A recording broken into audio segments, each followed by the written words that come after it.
Rev up your dreams with a bike from Tilly Harley-Davidson. Whether you're new to Harley or a seasoned pro, Tilly has the bike for you. Come experience the freedom of the ride. Feel the thrill of the road and the thunder that only a Harley can provide. Stop by Tilly Harley-Davidson of Statesville or go to TillyHD.com.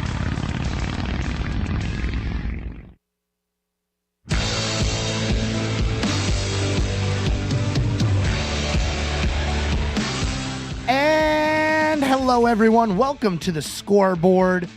We're going to get right into things today because yesterday I had the privilege of sitting down with South Iredell football head coach Brian Linville, junior quarterback Tyler Johnson, and senior inside linebacker Noah Klum. We sat down yesterday, had a real good conversation. We're going to jump right into things, and I started by asking Coach if anybody is asking him about NIL now that we know that high schoolers can get it. Not yet. Not yet? Not yet. Are they looking into it? They probably will. Oh, I'm sure. I'm sure. Well, Coach, you guys are coming off of a pretty good game from Friday night, getting the win against Hickory Ridge on the road. It's always better to go on the road and get that win, right? Oh, yeah. Something about silencing that crowd. About silencing the crowd. Yeah. Okay. And during their homecoming. Oh, it was their homecoming. Mm-hmm. Oh, that feels good. We're 2-0 on homecoming so far. Really? Have you guys haven't had your homecoming yet, right? We haven't. Who do you play for homecoming? A.O. Brown. Okay. That's coming up in a few weeks here. That'll be nice. That'll be fun. But a nice win, 32-27 against Hickory Ridge. A little bit of a comeback win, too, from what I'm seeing on the box score here. Were you guys concerned at any point in that game, or did you know we got this one? We just got to put a drive together. I was pretty confident from the start, but I'm not going to lie, when defense let up a couple of touchdowns, it started to get me a little bit nervous, but I trusted the play calling and our offense to still drive the ball, and we got the W. He just called you out a little bit there, Noah. He did. It was a rough game for the defense. We had a couple blown coverages, but we stopped them when we needed to, and we trusted our offense to put us back on the board. Now, do either of you bother Coach to play both sides of the ball, or are you pretty stuck on where you're at? I bother Coach Linville quite a bit about, not necessarily on being defense, but like going on kick return and punt return all the time. But he just says, Tyler, we don't want you to get hurt, so you can't go out there. So I'm kind of just stuck at QB only right now. He's stuck there. Yeah. What, do you not want to be the quarterback? You want to be a punt returner? No, I love being the quarterback, but I just wish I like getting the ball as much as I can. So okay. I consider myself a running quarterback dual threat. So would you agree with that, Coach? Sometimes he's a running back playing quarterback. Really? Okay. Yeah. Do you think for the way that you guys play, you were letting me know before we started that you do a pro-style offense. Does having that ability to have a quarterback who's mobile and run open up your game plan a lot, or do you have a set, this is how we're going to play, and if the play breaks down, then use your athleticism? A little bit of both. We do plan for him to run some, but we try to get him to be smart about it. And then there are times when plays break down. He scored touchdown Friday night on a broken play pass pro, and was able to run it in from 12 yards out. So that helps. And then we do have some, like I said, some called runs for him that he breaks off. And he had a couple good runs on those the other night too. How's that feel to hear? Great. Good. So we're talking on a Monday right now. Monday, for the most part, film day. What is, Coach, I don't want to hear from you two right now. Just give me a second with Coach. What is your favorite part of film day? Favorite part of film day is trying to figure, or getting these guys to see where they can get better. And then the best part is maybe not happening on film day, but happening the next few days or the next time we play, where we've talked about something, and then the next time you play, you see them do it right on film.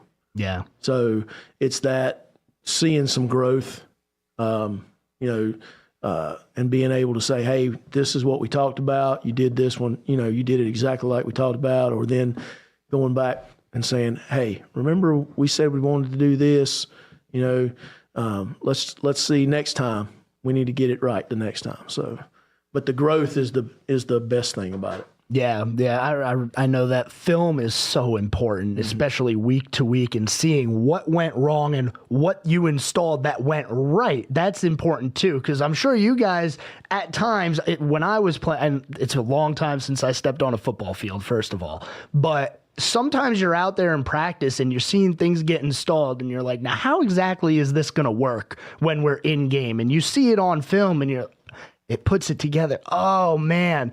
How often do you guys see something on film that you did or that somebody next to you did where you say, oh, wow, I didn't realize they were doing that. That's good. Or you see yourself on film and you're just like, yeah, I'm doing great. What do you guys kind of process during film's day? I always listen to my coaches. My coaches tell me like what I need to do and what I do. And then when I don't do it right, I'll look back on film and realize if I listened to my coach, I would have been in the right position to make a tackle. Tyler? It happens to me quite a bit, like going back and watching film. I don't use film near as much as for like watching highlights and stuff. Like obviously I make highlights and stuff, but I watch it to fix what I'm doing wrong and see what, like offense, we run different plays for different games and we go in with a different game plan, but we've still been through all the playbook and ran it all. So I go through and see on film what I'm doing wrong. And a lot of times, like my grandpa, we talk to him about it all the time, playing Monday morning quarterback. And it's really easy to go back over and watch film and be like, why wouldn't you just do this or throw it to this guy? It's like, but when you're in that moment and running and the game's moving that quick, it's hard to just make those split-second decisions. And it's good to go back and watch and see it. Yeah, and I'm sure you guys both try to just take film day for what it is and then don't even think about it once you move on. Are there some days where you see something on film and during the week it's in the back of your head like, hey, don't do this or do this because this is what I saw on film that we were doing? I'll see something like when watching film on Monday and then all week during practice, us in the defense were like, let's focus on this week and get better. Coach, between the two of them, if you just made them run, who's throwing up first? Throwing up first? Oh, yeah. Noah. Really? You said that so fast that I feel like it's happened a lot. It hasn't happened, but I've been pretty close. Okay. All right. So you guys, like I said, coming off of a great win against Hickory Ridge yesterday, looking forward to Mooresville. Home game for you guys, Mooresville coming into town. Do you pay attention to what your opponents did last week, 2 weeks ago, 3 weeks ago? Or is it just, this is what we're working on this week? Coach said they're going to do this. We're going to do this. And you let everything else go. Or are you paying attention to stats and who to keep an eye on for them? How do you guys kind of prepare for those games? Well, on the defensive side, we always pick out their weapons on the offense and how we're going to stop them. Mooresville, they have a very mobile quarterback just like Tyler. So we need to have our defensive ends keep contain on him, keep him in the pocket. And Don't give away the game plan. Oh. Don't give away the game plan. But I'm trying to help you. But I feel like if our defense, we play the way we know how to play, we should be able to stop them. Okay. Yeah. And does the defense scare you at all? I mean, Mooresville's defense has been pretty shut down this year, but like what you were saying, going off of the last game, usually we don't necessarily go over our game plan compared to their last game they played. We try and find like the most similar offense to our play style to ours that another team has ran against them. Or we look for like what type of plays has worked against their defense best so that we try and run those type of plays that we think will be successful against them. More with South Iredell football after this. This guy knows his sports, right? There's more of the Scoreboard with Joe Berg on the way on 105.9 100.7 WSIC. Well, can you feel it? Fall air has officially arrived. A good reminder, too, that our friends in Western North Carolina still need help. And if you're thinking about supplies, cold weather supplies, things to keep people warm are going to be a good idea. Meanwhile, weather-wise, back down around Lake Norman, comfortable out the door. Low humidity, fall airs. We warm into the mid-70s this afternoon. Plenty of sunshine, too, dropping back into the upper 40s overnight and low 70s for Wednesday. That's your forecast from the WSIC Weather Center. I'm meteorologist Chase Myers. The WSIC app is available now wherever you get your apps, featuring local deals from great local businesses like Greystone Lodge in Boone. Here is your WSIC community calendar. Brookdale Village in Huntersville presents their free concert series Live Under the Oaks on Friday. The Village is open all day for shopping and dining with Rocky Lynn taking the stage at 6 p.m. Bring your chairs and enjoy on-site beverages from Red Rocks. Live Under the Oaks with Rocky Lynn kicks off at 6 p.m. Friday in Brookdale Village. Old Town Cornelius is alive again with October's Second Friday Street Festival. Join friends and neighbors on October 11th from 5 to 9 p.m. at the Oak Street Mill in Cornelius for the Second Friday Street Festival season finale. Live music, an all-star lineup of breweries, delicious food trucks, sweet treats, a kids zone, petting zoo, vendors, and giveaways highlight a night of fun for the entire family. We'll see you in Old Town Cornelius for the Second Friday Street Festival. NASCAR returns to Charlotte Motor Speedway for their annual fall weekend in October on the Roval. The Xfinity Series holds the Drive for the Cure 250 on Saturday. The Cup Series competes in the Bank of America Roval 400 on Sunday. Weekend ticket packages as well as daily tickets are available. Also, check out deals for military service members, college students, suites, the Champions Pavilion, the Indoor Clubhouse, Terrace Box, 4-packs, and more. Don't miss any of the entertainment, including Eli Young Band and Tim Duggar concerts before NASCAR's National Series step closer to their championships. Visit CharlotteMotorspeedway.com for information, tickets, and details. To keep up with all the events happening around the community and much more, including amazing local deals, download the WSIC News app today.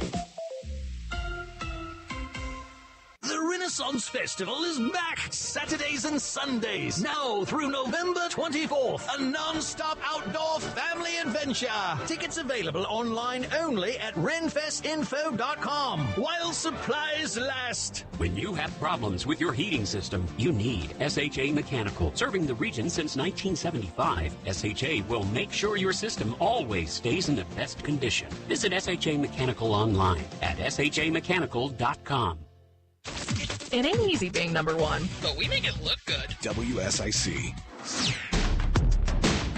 Now more of the Scoreboard with Joe Berg on 105.9 100.7 WSIC.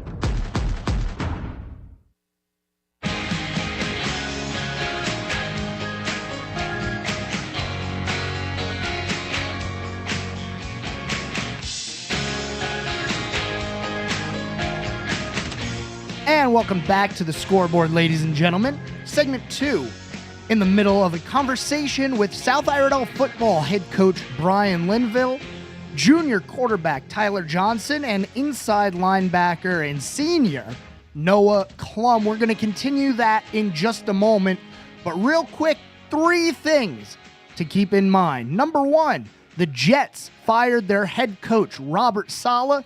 Number 2, MLB playoffs are continuing today. The Mets and the Phillies, the Yankees and the Royals. And number 3, the NHL starts today. Yes, the NHL hockey is back. Mark your calendars. Sit down, watch some hockey if you're interested. Without further ado, continuing the conversation with South Iredell football head coach and a couple of players. Now, Noah, with you being a linebacker and a senior on the team, I got to ask you this, with being a defensive player, how many times are you hitting someone and you can hear the air leaving their body? I mean, it's a great feeling.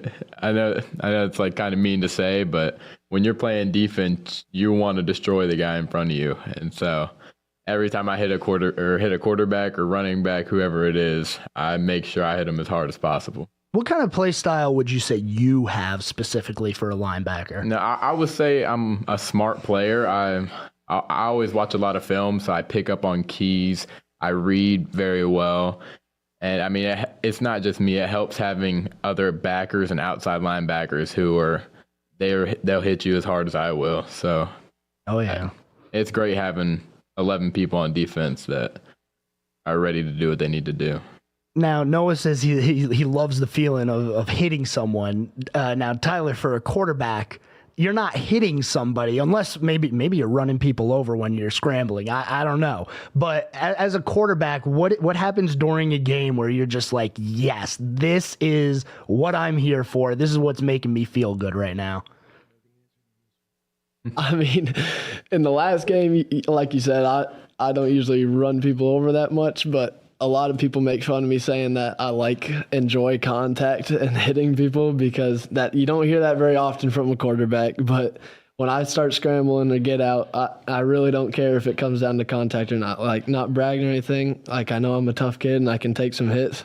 Last game, on the 12-yard scramble, I think I broke 6 tackles to get into the end zone. So as a quarterback, people, and being how small I am, I'm not very big size for a quarterback, but so when people across on the defense, they don't expect that from me, and so it's kind of like a surprise for them. I was looking at that on your guys' roster and just kind of looking at your measurables. 5'10", I believe, is what you measure at, right? 5'11" on a good day. On a good day, okay. Do you have any problems seeing over the line at times, or is your line great and they can make those pockets for you where you can see everyone?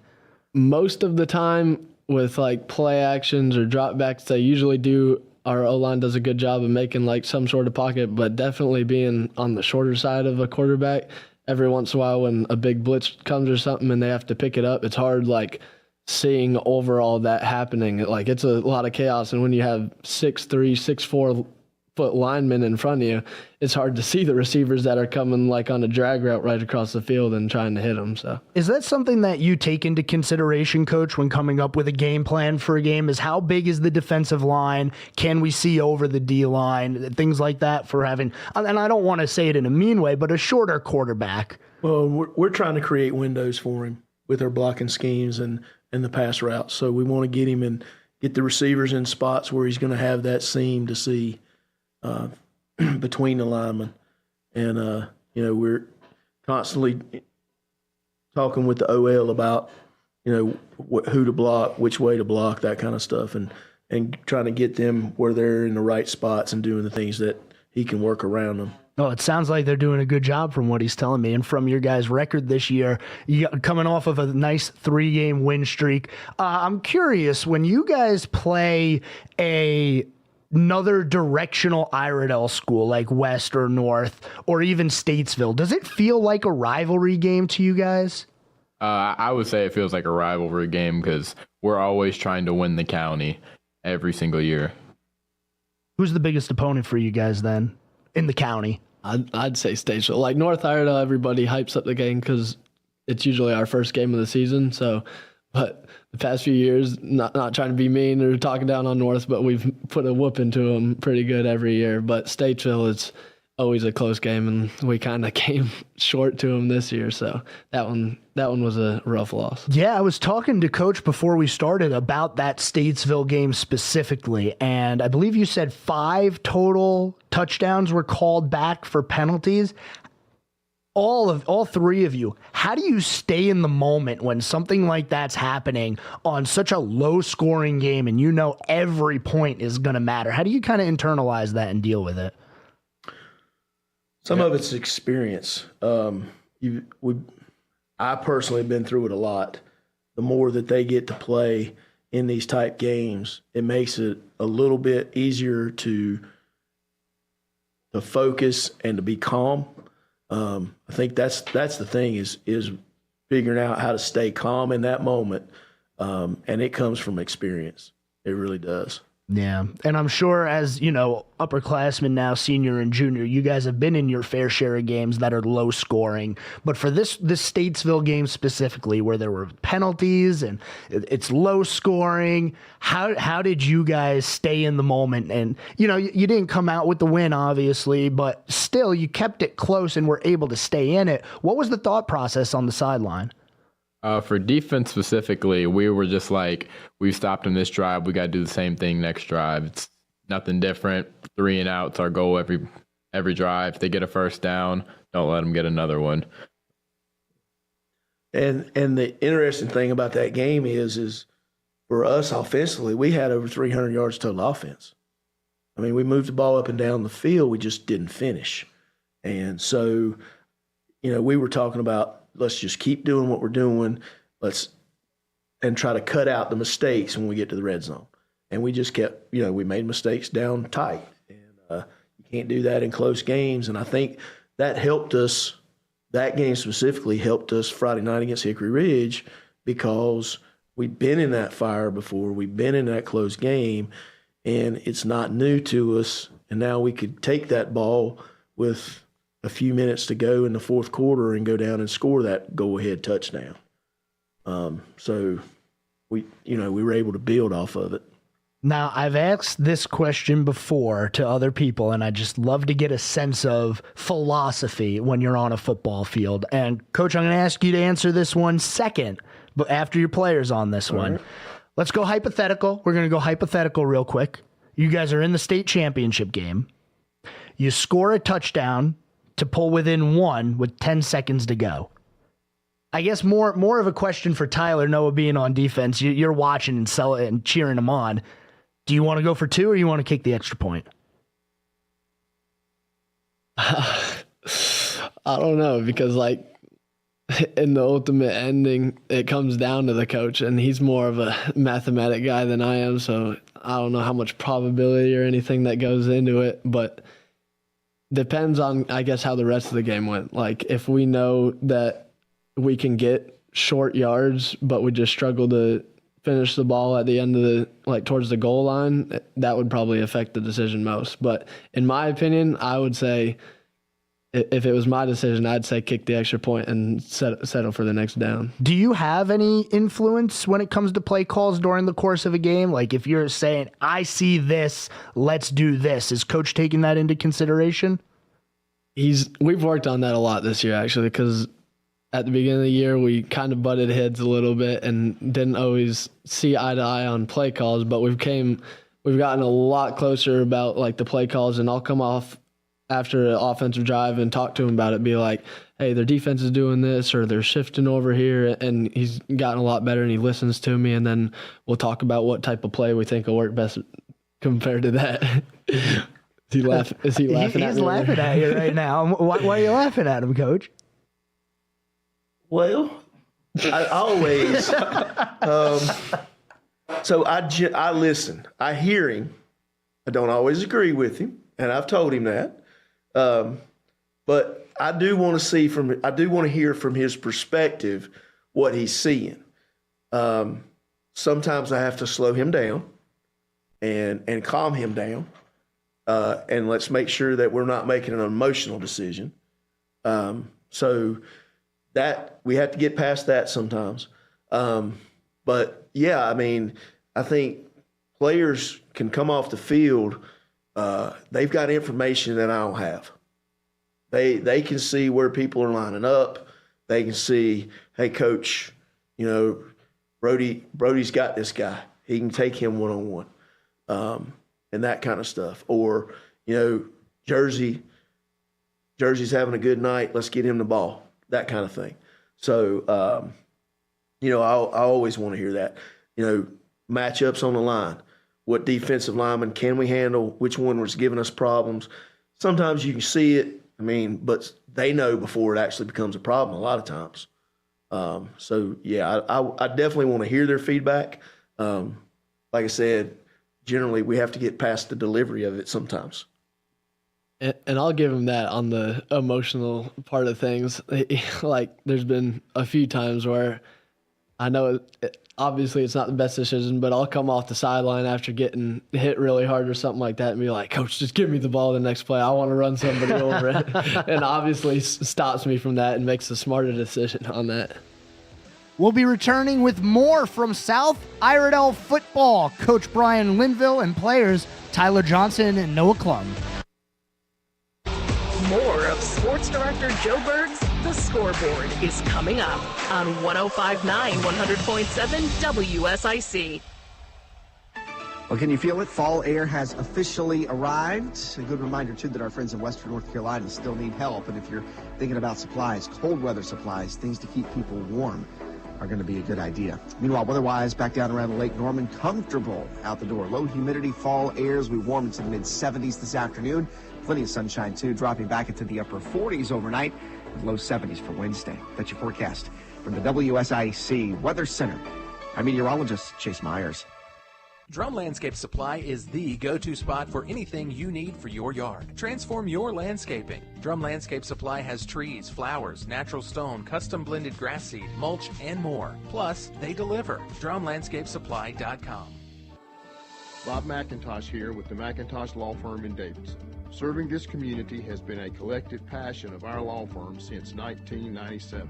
We offer the quality legal services and results you would expect from a large downtown firm, but with a personal, community-focused approach right here at home. The McIntosh Law Firm, your local legal resource. To learn more about the McIntosh Law Firm, visit McIntoshlawfirm.com. Have you taken the Desco Challenge? The people have spoken. Desco is where the professional goes for electrical supplies. Hi, my name is Randy. I'm a general contractor, and I always trust the products at Desco. See for yourself at DescoInc.com. Attention, fellow conservative investors. What does the name Reagan mean to you? It stands for being the ultimate conservative. It also stands for the Reagan Gold Group. Do you see storm clouds approaching? The stock market hates uncertainty, and there are plenty of reasons to be concerned. High inflation, unstable debt, and economic uncertainty are just a few. You have car insurance, homeowners insurance, and life insurance. But do you have insurance for your retirement savings and your 401k? We urge all fellow conservative investors to learn about the one asset that could help ensure your nest egg doesn't crack under economic pressure. G-O-L-D, gold. Call the one name any conservative investor needs to know about. Reagan Gold Group. 800-296-1557. 800-296-1557. 800-296-1557. That's 800-296. Hey folks, you know Randy Marion Ford Lincoln in Statesville is known for the prices and selection, but I tell you what, you may not have known the distinction that this store received with Ford and Lincoln this year. We received the President's Award for 2023 for Ford for the 5th year in a row. We also received it for Lincoln for the first year, and I tell you, those awards don't come easily. It all boils down to taking care of the customers and having the vehicles you want in stock for you to buy. I'm Bryce Johnson with this Unpacking It Sports and Faith Minute. It isn't hard for sports fans to show they are biased. Even when they know their team committed a foul, they will still yell at the ref and claim that what happened was okay. Trying to convince ourselves of something different than what we're actually seeing occurs in our spiritual life as well. We can read verses in the Bible that very clearly reveal God's commands for our lives, but then we try to convince ourselves that they don't really apply to us. Even though we see and know the truth, our response can be like hoping the ref's call goes the way we want instead of what is actually right. As followers of Jesus, we're called to a life of obedience that requires us to seek truth and listen to God. It also means that we must actually do what He says. Today, let's follow our convictions of truth instead of unsound reasoning that's rooted in selfishness. I'm Bryce Johnson, and you can unpack that. For more, go to unpackingit.com. This is a Bloomberg Money Minute. We saw the markets rebound today, led by tech stocks. The Nasdaq was up 259 or 1.4%. The S&P added 55, close to 1%. The Dow gained 126, 0.3%. We aren't eating as many snacks these days. PepsiCo is trimming its revenue outlook for the year, saying higher prices have caused consumers to either rein in their spending on snacks or shift to cheaper store brand options. A big recall of its Quaker Oats granola bars and cereals also didn't help. PepsiCo shares today were up close to 2%. If you've been eating too many snacks, there's yet another option for helping you lose weight. WW, also known as Weight Watchers, says it will soon begin offering a copycat version of weight loss drugs that will cost far less than Wegovy and Ozempic. That move had been opposed by the CEO who just left the company. Shares today of WW were up close to 47%. I'm Nancy Lyons, Bloomberg Radio. It's the Scoreboard with your host, Sports Director Joe Berg on 105.9 100.7 WSIC.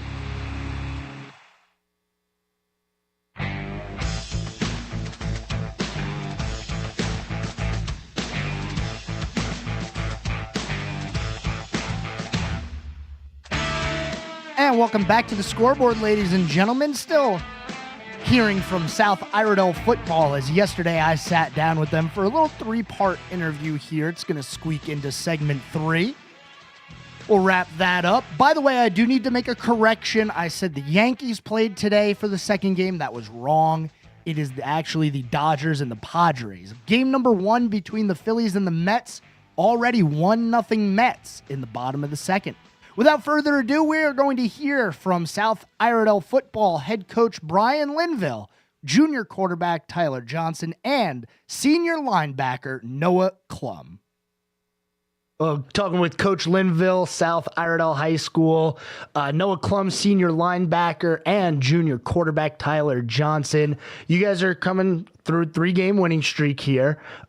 Much better than the way things went last year in terms of the record of the team. What would you guys kind of say is the biggest difference between last year and this year to where you're finding the success now?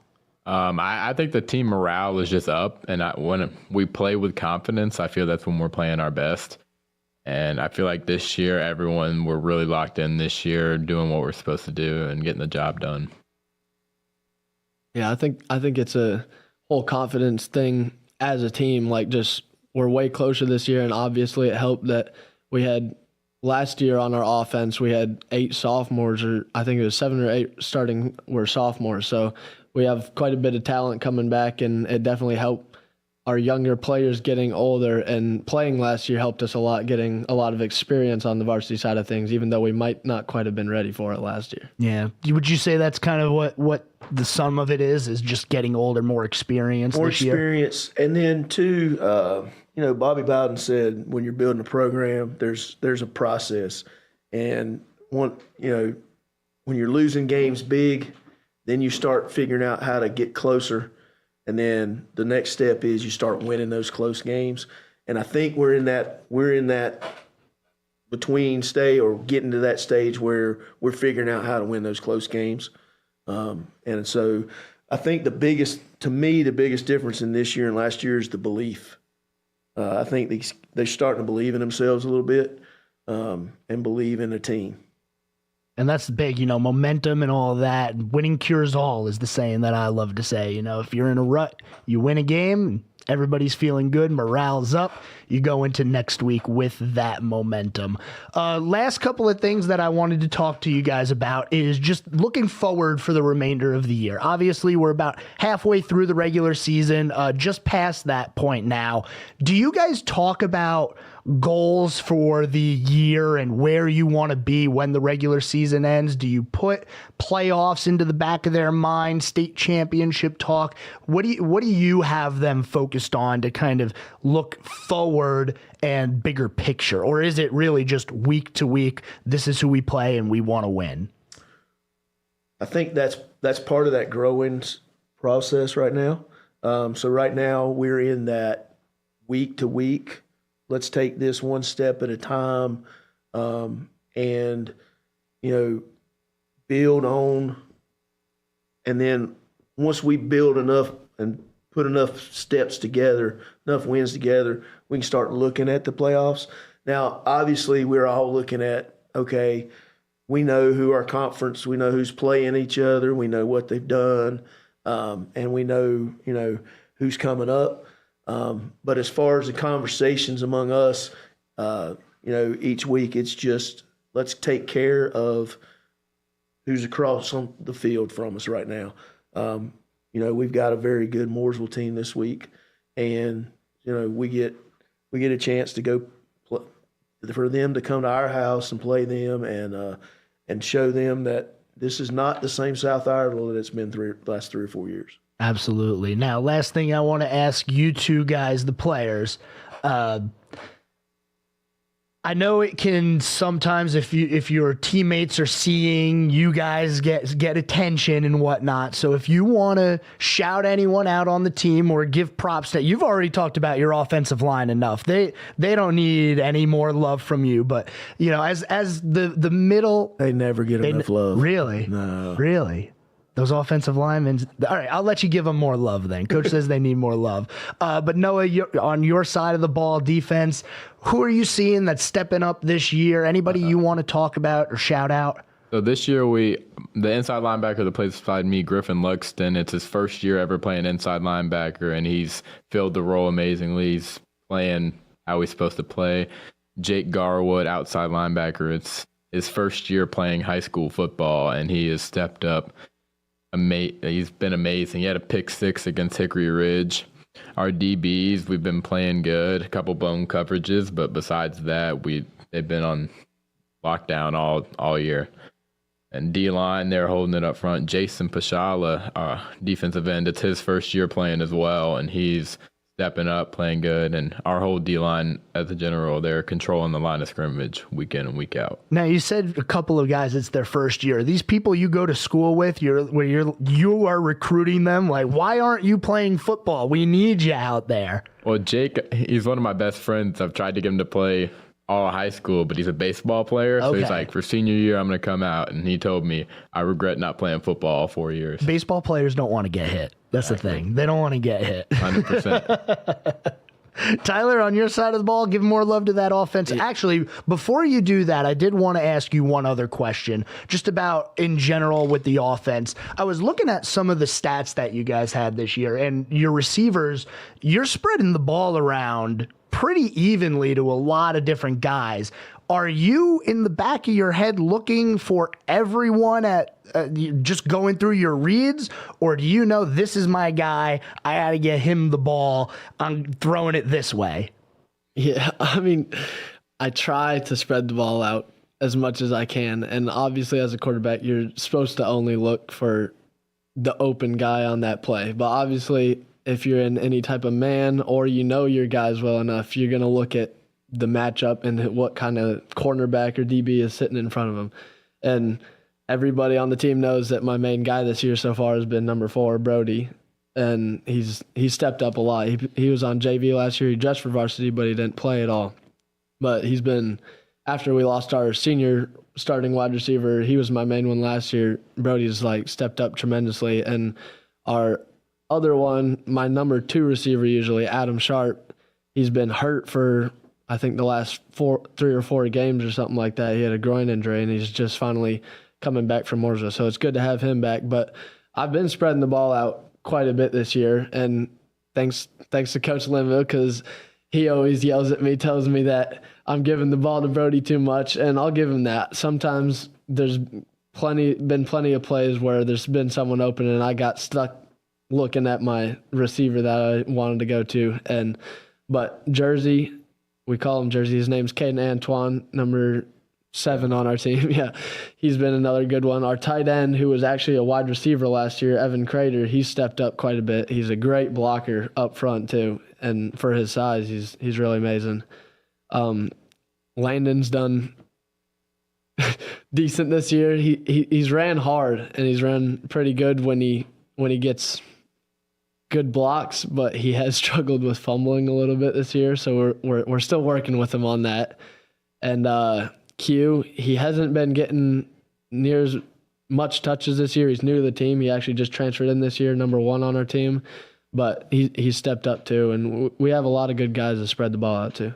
Well, hey, I appreciate you guys all coming in. Coach, I'm going to be paying attention. Maybe I'll have you back in here as we progress through the season. Noah, Tyler, good luck to you guys. Be paying attention to your seasons, and we'll see how you guys do. All right? Thank you guys for coming in today. Yes, sir. Thank you for having us. Thank you. That's the conversation we had with South Iredell football yesterday. 4-2 on the year, coming off a nice 3-game winning streak. They're back in action Friday at home against Mooresville. Go out and support South Iredell football. We got one more segment here on the scoreboard. We're going to try to squeeze some things in. Don't go anywhere. We're back after this. More of Sports Director Joe Berg's The Scoreboard is coming up on 105.9 100.7 WSIC. Well, can you feel it? Fall air has officially arrived. A good reminder, too, that our friends in Western North Carolina still need help. And if you're thinking about supplies, cold weather supplies, things to keep people warm are going to be a good idea. Meanwhile, weather-wise, back down around Lake Norman, comfortable out the door. Low humidity, fall airs. We warm into the mid-70s this afternoon. Plenty of sunshine, too, dropping back into the upper 40s overnight with low 70s for Wednesday. That's your forecast from the WSIC Weather Center. I'm meteorologist Chase Myers.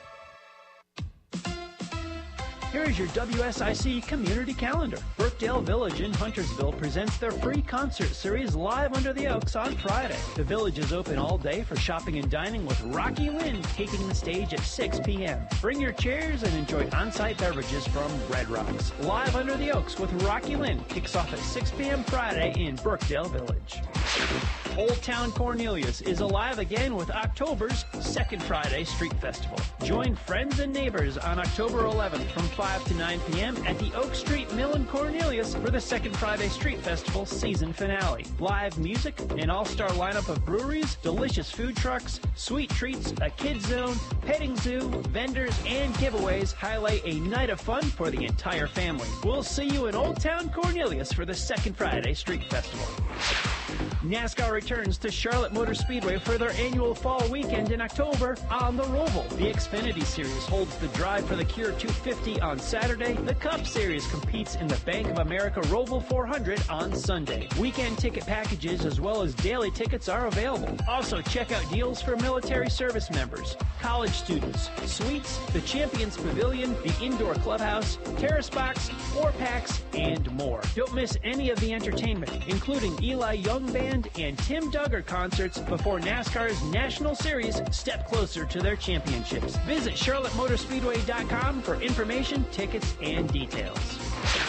To keep up with all the events happening around the community and much more, including amazing local deals, download the WSIC News app today. The Renaissance Festival is back Saturdays and Sundays, now through November 24th. A non-stop outdoor family adventure. Tickets available online only at renfestinfo.com while supplies last. Hello, everyone. This is Joshua Doby, president of North Main Financial Group. At North Main Financial Group, we move to where you need us. Investment management, insurance planning, and estate strategies. No two people are the same, so we customize our planning based upon your needs. Reach out to us at northmainfinancial.com. That's northmainfinancial.com. Talk sports with Joe Berg. Call 844-STUDIO-4. It's the Scoreboard on 105.9, 100.7 WSIC.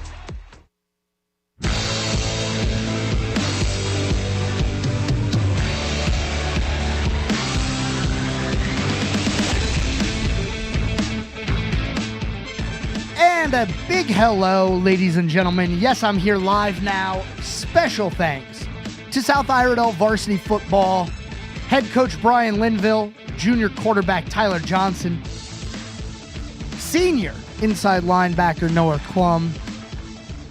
Going to be interested to see how the rest of their season goes, and I've heard, we didn't talk about it during the interview, but I have heard that Noah's looking to play some ball at the collegiate level, so some exciting stuff there. South Iredell taking on Mooresville High School at home. It's a home game for South Iredell. That's going to be this coming Friday, 7 o'clock. We do want to at least let you know what's going on in the world of sports today. Now, I was going to talk a lot of Talladega. We will get there because we didn't cover it yesterday. But the biggest piece of breaking news from today is out of the NFL and the Jets.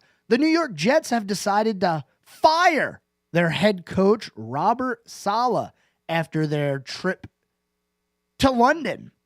The Jets 2-3, only one game behind in the division, and Robert Saleh is out.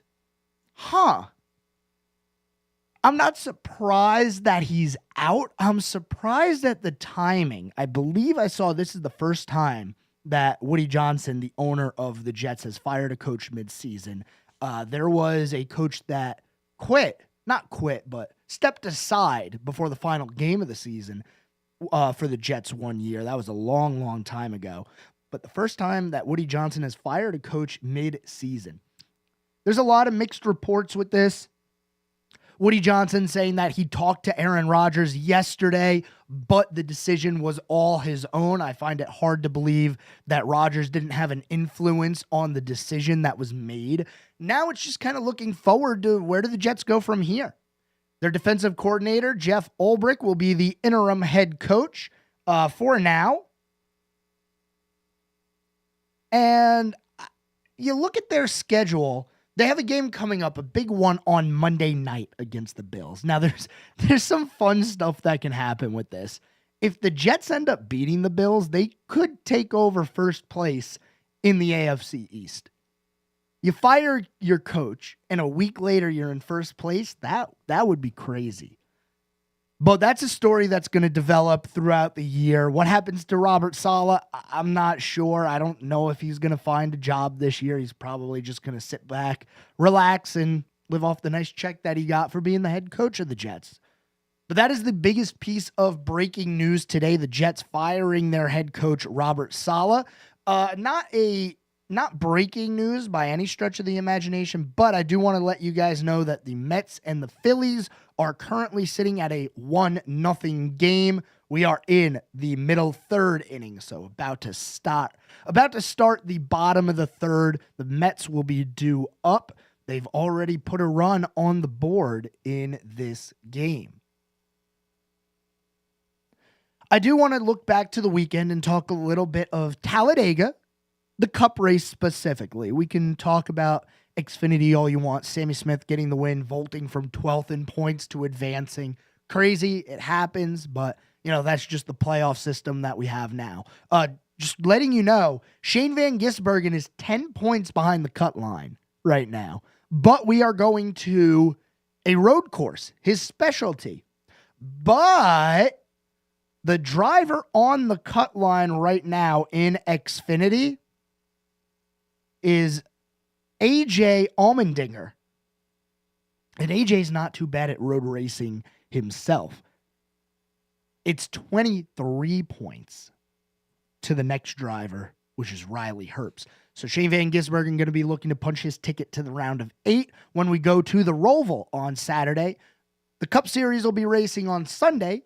But let's talk Talladega, as we had the biggest modern era crash at a super speedway ever.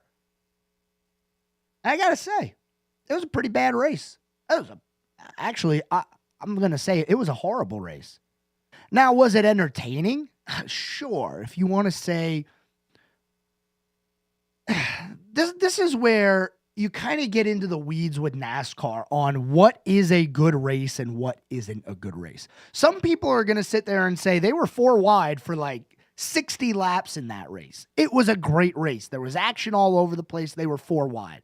And then there's me, the Debbie Downer, who says, yeah, they were 4 wide and it was cool, but they were running half throttle and nobody was really trying. They were just saving gas the entire time. Now, was it impressive that they were able to do 4 wide for that many laps? Yeah. Actually, I believe this is the first time ever at Daytona and Talladega we have seen consistent 4 wide racing like that. The only other time that I can remember the pack going 4 wide for more than 2 laps is, I believe it was 2012. I might be wrong on the year, but Tony Stewart flipping over in 3 and 4 on top of the pack. If you remember, they had just broken off to 4 wide with like 2 to go in that race. And well, we know how that ended with that 4 wide because people were actually pushing and they were trying to win.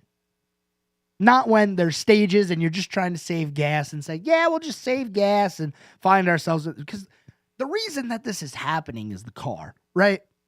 The reason you want to save gas is to be on pit road for as little as possible because you want the track position. As a matter of fact, you need track position in the next-gen car at a super speedway. When there is racing going on, when the drivers are pushing, you cannot make a third lane in these cars. And we've seen it every time we've come to Talladega. It is just 2x2. Nobody can do anything because we're just in a log jam. Now, is there a way to fix it? Yeah, I'm sure there is. Maybe you take some horsepower out of the cars and maybe, I don't know, get rid of all that downforce, change the spoiler up a little bit, do something, because the super speedway racing that we have seen has not been ideal. Actually, the Xfinity races have been even more entertaining because the racing, the package that they have on those Xfinity cars produces a better race. But back to the race itself, 47 car Ricky Stenhouse Jr. getting the win at Talladega on a green-white checker restart. 3 wide, photo finish with Brad Keselowski and William Byron on the outside. Now, I want to give a major prop. Thank you, Kyle Busch, for being the only driver who had the nerve to step out of line and try to create a third lane. Nobody went with him. I mean, you're not going to win the race by playing follow the leader. What was that? Are you just hoping everybody's going to wreck at the end? Do something. Try. Now, I'm sure the playoff drivers didn't want to do that because with that 2 to go, when Kyle Busch stepped out of line, he ended up finishing 19th. Tough finish, right? But he tried. He was running 6th. You're not going to win running 6th behind the leaders. You got to try. And he did, and we saw what happens when you get out of line in a next-gen car at a super speedway. You go straight to the back. We've seen it before. We see it again. It happens all the time at these super speedways. Nobody went with him. We got to fix this car. We got to fix this racing. I have been a big advocate this year of the racing has not been as good as you think it's been. Maybe you think it's been good racing because we've had, 3 photo finishes this year? So what?